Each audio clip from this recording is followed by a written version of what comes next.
Dialis tulisan Rama FM edisi hari ini, hari Jumat ya, 23 Rabiul Awal 1438 Hijriah. Bertepatan dengan Jumat 23 Desember 2016 adalah menyikapi orang tua yang musyrik. Menyikapi orang tua yang musyrik. Apa itu musyrik? Itu mereka yang mensekutukan Allah.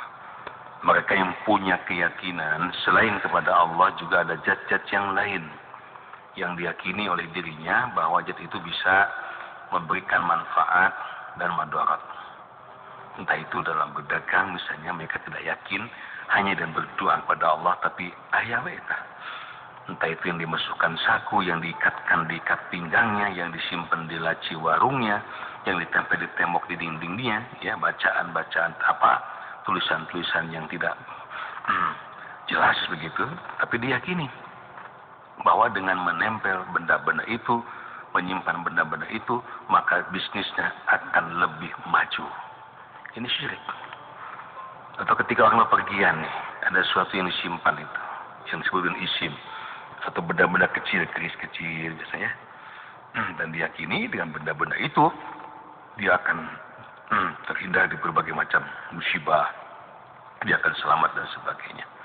Pak, itu termasuk perbuatan syirik, orangnya sebut musyrik. Dalam Al-Quran sekira 360 ayatan, banyak sekali ayat-ayat yang mengecam orang-orang berbuat syirik. Di antaranya kita lihat di Al-Quran surah An-Nisa surah keempat ayat 48. A'udzu billahi minasyaitonir rajim. Innallaha la yaghfiru yushraka bihi. Sesungguhnya Allah tidak akan mengampuni. Saya ulang, sesungguhnya Allah tidak akan mengampuni terhadap dosa yang mensekutukan Allah dengan sesuatu. Wa yaghfiru ma duna dzalika liman yasha, dan Allah akan mengampuni segala dosa selain dari syirik bagi orang yang dikehendakinya.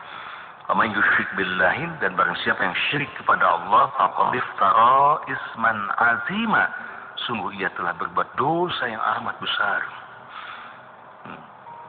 Lebih tegas lagi di Al-Maidah ayat 72, faqad haramallahu 'alal jannah wa ma'wahun nar.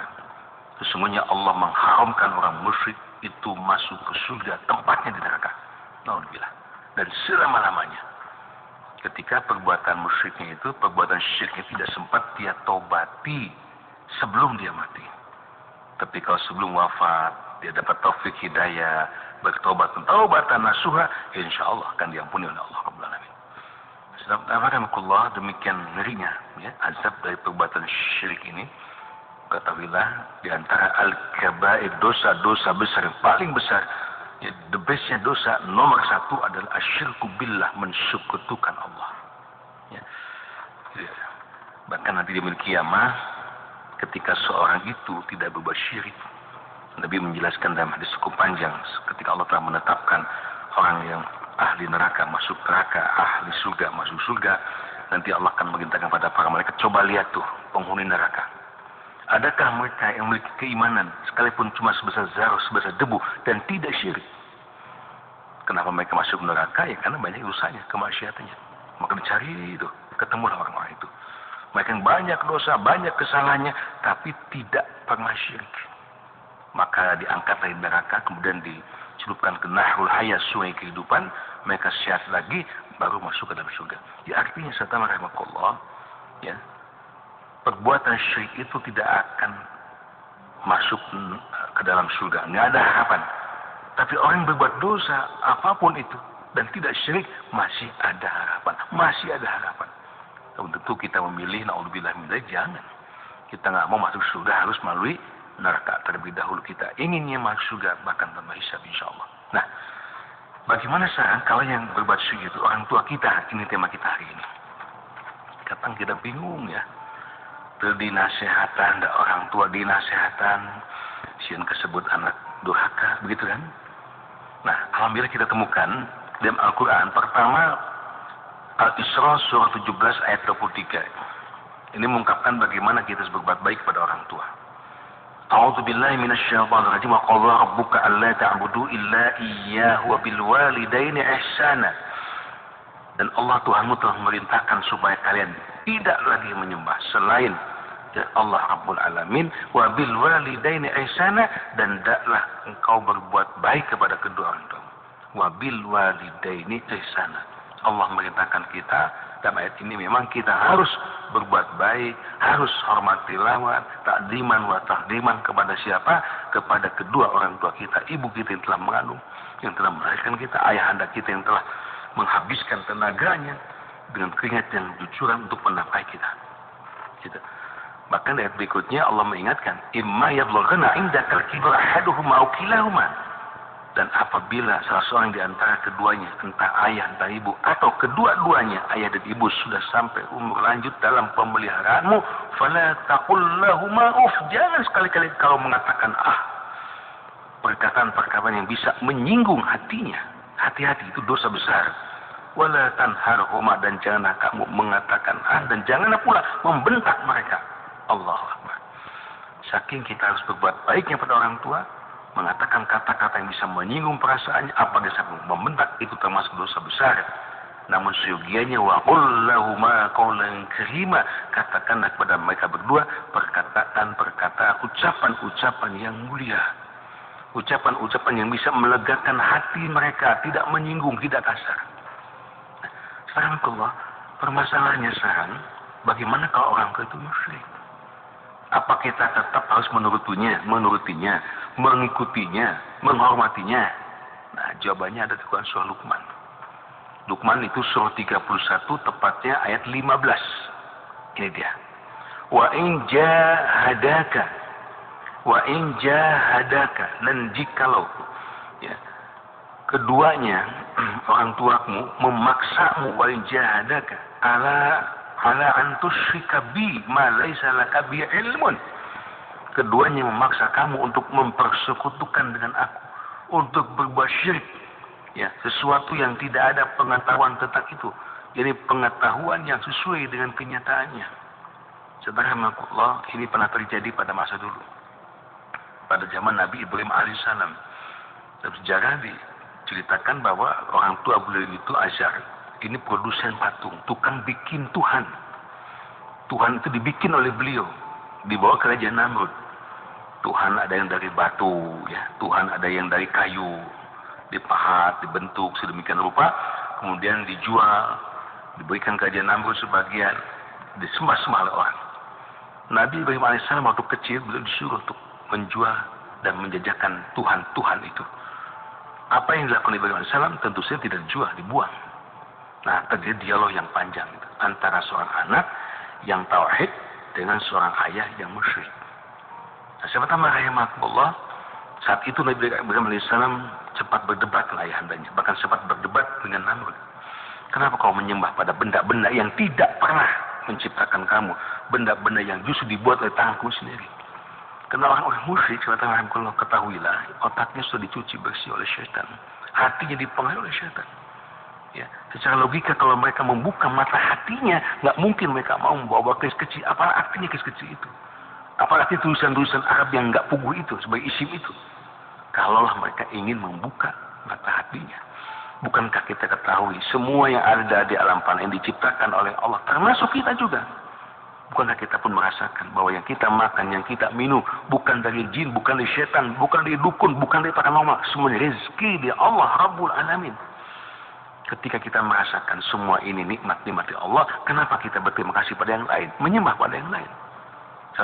Namun demikiannya, itulah kalau orang sudah ditutupi oleh syaitan, oleh iblis hatinya, maka na'udzubillah, minta mereka tetap memiliki keyakinan kepada zat yang lain selain Allah Rabbul Alamin. Nah, dalam ayat ini, andai kata wa in jahadaka ala an tusyrika bi ma laisa laka bi ilmun, sekiranya kedua orang tua memaksa kepada kamu untuk berbuat mempersekutukan dengan aku sesuatu yang tidak ada pengetahuanmu tentang itu, fala tuti'huma, maka janganlah engkau mengikuti keduanya. Kalaupun dia orang tua kita, punten, ibunda yang telah melahirkan kita, ayahanda yang telah menghabiskan masa hidupnya untuk membiayai kita, tapi kalau keduanya mengajak untuk berbuat syirik, ala an tusyrika bi, jangan diikuti, fala tuti'huma, harus ditolak, jangan diikuti. Namun ayat ini belum titik, masih koma, ya. Ada lanjutannya. wa sahibhuma fid dunya ma'rufa, namun tetap kau harus berbuat baik keduanya dalam urusan dunia dengan cara yang ma'ruf. Tuh. Urusan akidah kita nggak bisa mengikuti mereka ketika mereka bertentangan dengan tauhidullah, tapi urusan dunia tetap kita harus berbuat baik. Jadi artinya kalaupun orang tua kita musyrik, ya, orang tua kita kafir, bahkan dalam urusan dunia, bagaimana bila bisa makan, minum, berpakaiannya, di mana beliau bertempat tinggal, kalau sakit kita obati, layani dan sebaik-baiknya, itu harus ditunjukkan. Tapi ketika mengajak berbuat syirik, maka jangan diikuti. Saudarakullah, mutema saya, hikmahnya ketika kita berbuat baik pada orang tua yang musyrik tadi, dan sebaik-baiknya, santuni makan minumnya, santuni apapun keperluannya, mudah-mudahan ini menjadi dakwah kita kepada beliau. Dan doakan terus. Allah Azza wa Jalla mengizinkan kita berdoa, mendoakan mereka yang syirik dengan satu butir doa, mendoakan supaya mereka dapat taufik, dapat hidayah, kemudian kembali kepada tauhid Allah. Kita boleh mendoakan saudara kita yang non-muslim dengan doa supaya mereka dapat hidayah dan masuk ke dalam agama Islam pada syahadat. Seperti halnya doa Nabi kita Muhammad SAW ketika dilempari oleh orang-orang Taif. Malaikat turun waktu itu, Muhammad, tinggal izinmu akan kau ambraskan semua penduduk Taif ini. Biar tahu rasa, mungkin begitu kira-kira. Tapi apa sabda Rasulullah? Jangan malaikat. Kami akan berdoa kepada Allah. Apa doa beliau? Allahumma hdi qaumi fa innahum la ya'lamun. Ya Allah, ya Rabb, berikanlah hidayah kepada mereka. Tunjukkan kebenaran kepada mereka. Sesungguhnya mereka belum tahu bahwa apa yang mereka lakukan itu salah. Sesungguhnya mereka belum tahu bahwa sesungguhnya kebenaran itu yang aku bawa ini kepada mereka. Satarahimakullah wa sahib fid dunya ma'rufa. Wattabi sabila man anaba ilayya. Kemudian hanya kepada akulah kalian semua akan kembali, maka aku beritakan kepada kalian, summa ila marjikum fa unabbiukum bima kuntum ta'malun. Kemudian hanya kepada akulah, kata Allah, kalian kembali, maka aku beritakan kepada kalian apa yang telah kalian kerjakan nanti. Sahabat rahimakumullah, Luqman surah 31 ayat 15. Mudah-mudahan ini solusi bagi kita. Ini saya titip pada Anda yang kebetulan, dan mudah-mudahan tidak ada ya. Kita harapkan orang tua yang musyrik, orang tua yang masih pergi ke dukun, ke paranormal dan sebagainya, ingatkan beliau. Tidak ada yang bisa menyelamatkan hidup kita dunia dan akhirat kecuali tauhidullah. Keimanan kita hanya kepada Allah Azza wa Jalla. Ketika orang tua yang musyrik, beritahu beliau, nasihati beliau, dan tetap wasahibhum fid dunya ma'rufa.